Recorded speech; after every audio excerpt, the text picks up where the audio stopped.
আসসালামু আলাইকুম, welcome back to my channel. This is Abu Taher Khan. আমরা ফটোশপের মাধ্যমে আমরা কিভাবে সহজ টেকনিকে এই ধরনের ইমেজগুলোকে রিটাচিং করতে পারবো সেই টেকনিকটা আপনাদের সামনে আজকে শেয়ার করছি। তাই এটা আপনারা খুব সহজ টেকনিকে করবেন। এখানে রাইট ক্লিক করবেন, রাইট ক্লিক করার পরে এখান থেকে ডুপ্লিকেট লেয়ার,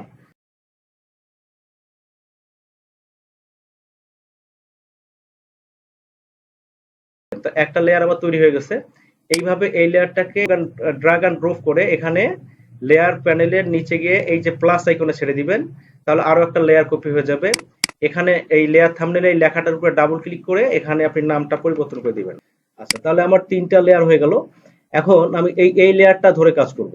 যেহেতু এই লেয়ারটা ধরে আমি কাজ করব, সেজন্য কি করব, উপরের লেয়ারটা এটাকে আমি হাইড করে দিলাম। কি করবেন, এই লেয়ারটার মধ্যে রাইট ক্লিক করবেন, রাইট ক্লিক করার পরে এখান থেকে convert to smart object filter মেনুতে যাবেন। ফিল্টার মেনুতে যাওয়ার পরে এখান থেকে আপনি নয়েজ নয়েজ যাওয়ার পর এখানে মেডিয়ান, আপনি এই মেডিয়ান অপশনটা এখানে চুজ করে দিবেন। এখানে অ্যামাউন্ট 50 পিক্সেল, এইটা হচ্ছে এই অ্যামাউন্টটা হচ্ছে ছবির রেজুলেশনের উপর নির্ভর করে। এটার কোনো স্পেসিফিকেশন নাই, আপনারা ছবি রেজুলেশন অনুযায়ী করে দিবেন। দেন ক্লিক ওকে। এবার জাস্ট লেয়ার প্যানেলের নিচে অ্যাডজাস্টমেন্ট প্যানেলে ক্লিক করবেন। ক্লিক করার পর এখান থেকে সলিড কালার কি করবেন, আপনি উপরে যে এইচএসপি আছে এখানে আপনি করে দিবেন হলো 50%। দেন ক্লিক ওকে। এখন দেখেন এইটা আমরা যখন করলাম তখন কি করলো, নিচের অংশটা আর দেখা যাচ্ছে না। সেজন্য কি করতে হবে, এটার যে ব্লেন্ডিং মোডটা এটা কিন্তু নরমাল দেওয়া আছে। এই ব্লেন্ডিং মোডটাকে জাস্ট আপনি এখানে ক্লিক করে এটা আপনি ওভারলে করে দিবেন। যে লেয়ারটা আমরা তৈরি করলাম এই লেয়ারটা সিলেক্ট থাকা অবস্থায় আপনাকে যাইতে হবে হলো ফিল্টার। ফিল্টার থেকে হচ্ছে নয়েজ, আমরা কি করব, কনভার্ট টু স্মার্ট অবজেক্ট। অ্যামাউন্টটা দিয়ে দিবেন হলো 8%। আমার এই ছবিতে 8% দিলে মানানসই হচ্ছে। ডিস্ট্রিবিউশনটা দিয়ে দিবেন হলো ইউনিফর্ম। আর এখানে এইটাকে আপনি চেক মার্ক করে দিবেন, ওকে করে দিবেন, তাহলে এই ইফেক্ট এখানে চলে আসবে। সেটা পুনরায় go back to filter menu and blur option, take Gaussian blur. অ্যামাউন্টটা দিতে হবে এই ছবির জন্য 3 পিক্সেল। তারপরে ওকে করে দিলাম। আমি টপ লেয়ারে যাব, right click and convert to smart object. আপনি এই ব্লেন্ডিং অপশনটাকে এখানে নরমাল থেকে ভিভিড লাইট করে ফেলবেন। আচ্ছা, ভিভিড লাইট করার পর এবার আপনি ফিল্টার মেনুতে যাবেন। ফিল্টার মেনু থেকে আদার, দেন হচ্ছে হাই পাস। তো এখানে হাই পাসের যে রেডিয়াসটা এখানে আমি 1 পিক্সেল করে দিলাম। আপনি চাইলে একটু বাড়াইতে পারেন বা একটু কমাইতে পারেন। তো এটা ছবির কিন্তু রেজুলেশনের উপরে সেটা নির্ভর করবে। আমি এখানে 1 পিক্সেল করে দিলাম, দেন ওকে করে দিলাম। সবগুলোকে এইভাবে একসঙ্গে সিলেক্ট করবেন। এবার এর যে কোনো একটা লেয়ার উপরে রাইট ক্লিক করবেন। রাইট ক্লিক করার পর উপরে দেখবেন গ্রুপ ফ্রম দ্য লেয়ার, এখানে গ্রুপ করে ফেলবেন। এখানে গ্রুপের আপনি চাইলে একটা নামও দিতে পারেন অথবা এই অবস্থায় ওকে করে দিবেন। তাহলে কি হবে, এখানে আমার এটা গ্রুপ হয়ে যাবে। এখানে আমরা জাস্ট এখানে মার্কসে ক্লিক করব। মার্কসে ক্লিক করার পর select the marks thumbnail and go to the image menu and select invert option. এবার ব্রাশ টুলটা নিব। ব্যাকগ্রাউন্ড দিতে হবে ব্ল্যাক কালার আর ফোরগ্রাউন্ডে করতে হবে সাদা কালার। এখানে ব্রাশের সেটিংটা দেখেন, এখানে ব্রাশ রাখবেন হলো নরমাল। অপাসিটিটা হচ্ছে এখানে 100% করা আছে, অপাসিটিটা আপনি এখান থেকে একটু কমাই দিবেন। অপাসিটিটা আমি এখানে 30% করে দিলাম। ফ্লোটা 100% থাকবে, স্পুটলিং 10% দিলাম, আর এখানে ডিগ্রি 0 ডিগ্রি করে দিলাম। এই সেটিংটা রাখবেন। তারপর কি করবেন, এখানে ব্রাশ প্যানেলে যাবেন। ব্রাশ প্যানেলে যাওয়ার পরে এখান থেকে একটা স্মুথ ব্রাশ সিলেক্ট করে ফেলবেন।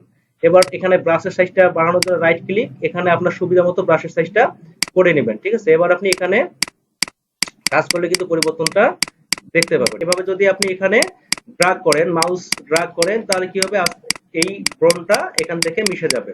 Follow the process.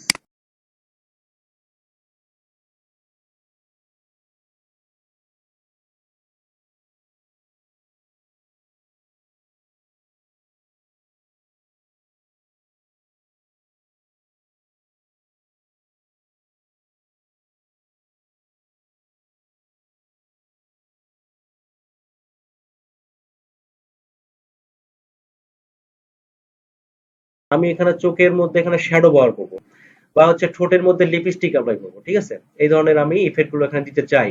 আপনি কিভাবে করবেন, জাস্ট কি করবেন, আপনি একটা সলিড কালার নিয়ে নেবেন, এখান থেকে লাল কালারটা করে ফেলবো। এই ফিল্টারটা অ্যাপ্লাই করার পরে আমরা এবার চলে যাব ফিল্টার মেনু। ফিল্টার মেনু থেকে হচ্ছে আমরা চলে যাব নয়েজ, দেন এখান থেকে অ্যাড নয়েজ। অ্যাড নয়েজ করার পরে কনভার্ট টু স্মার্ট অবজেক্ট, এটা করার পরে আমি অ্যামাউন্টটা দিয়ে দিলাম 3%, দেন ক্লিক ওকে।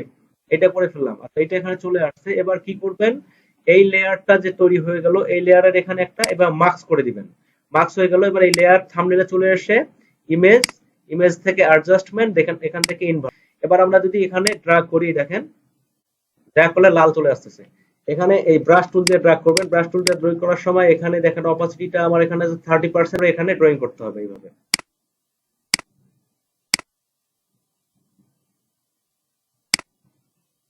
এবার এই ব্লেন্ডিং মোডটাকে আপনি কি করবেন, এখান থেকে হচ্ছে জাস্ট মাল্টিপ্লাই করে দিয়ে আপনি এখানে কাজ করবেন।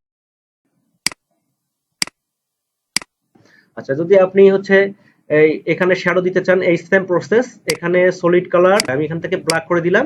দেওয়ার পরে আমি কি করব, মাস্ক, এটা হচ্ছে মাস্ক করে ফেলবো।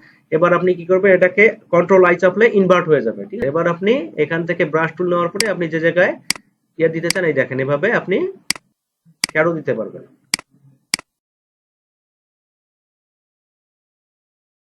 তো এইভাবে আপনি হচ্ছে ফটোশপের মাধ্যমে ইজি টেকনিকে আপনি এগুলোকে এডিট করতে পারবেন। তো আশা করি সবাই বুঝতে পারছেন। ধন্যবাদ সবাইকে।